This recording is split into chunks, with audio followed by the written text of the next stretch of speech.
শুধু ডালাসে যারা আজ মাঠে উপস্থিত থেকে খেলাটা দেখেছেন তাদের কথা একটু ভাবুন। একই ধরনের মানসিক টেনশন নিয়ে তারা খেলাটা দেখেছে, যেটা আমরা অনেক মাধ্যমে দেখেছি, টিভিতে দেখেছি, মোবাইলে দেখেছি বা ধারাভাষ্য শুনেছি। তারা উপস্থিত থেকে এই জিনিসটা উপলক্ষ করেছে এবং শেষে কিন্তু আনন্দটাই পেয়েছে এবং সে ভালোবাসার বহিঃপ্রকাশ তারা কিন্তু বিভিন্ন মাধ্যমে প্রকাশও করেছে। এটাই প্রমাণ করে বাংলাদেশ টিম যে পরিমাণ ভালোবাসা পায় এবং সে পরিমাণ ভালোবাসা আবার ফিরিয়ে দেয়। এই কমার্শিয়াল যুগে এই পরিমাণ ভালোবাসা আপনি এত অল্প সময়ের মধ্যে রিটার্ন পাওয়া যায়। ক্রিকেট আমাদের জন্য অন্যতম একটা মাধ্যম ভালোবাসা ফিরে পাওয়ার।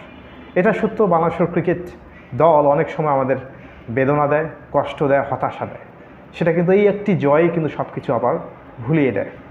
আমরা প্রচণ্ড রকম ভালোবাসি, ক্রিকেটটাকে ভালোবাসি, ক্রিকেটারদের ভালোবাসি এবং তারা সেটা আবার ফিরিয়ে দেয়। আমরা ডালাসে যারা উপস্থিত থেকে যে ভালোবাসাটা দিয়েছে, দূর থেকেও বাংলাদেশ ক্রিকেটারদের ভালোবাসি এবং ক্রিকেটকেও ভালোবাসি।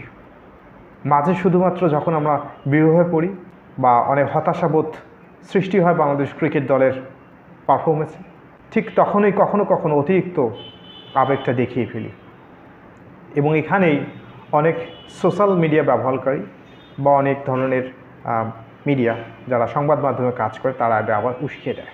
সুতরাং এখানে একটু সাবধানতা অবলম্বন করতে হবে। যারা ভালোবাসা এমনভাবে রিটার্ন দেয়, সব বেদনাকে, সব হতাশাকে ভুলিয়ে দেয়, সুতরাং এই একটা জিনিসকে আগলে রাখতে হবে।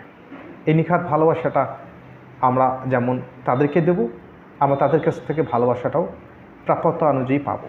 সুতরাং এই দেশটাকে ভালোবাসতে হবে, ক্রিকেটারদের ভালোবাসতে হবে, তাদেরকে উৎসাহ দিতে হবে।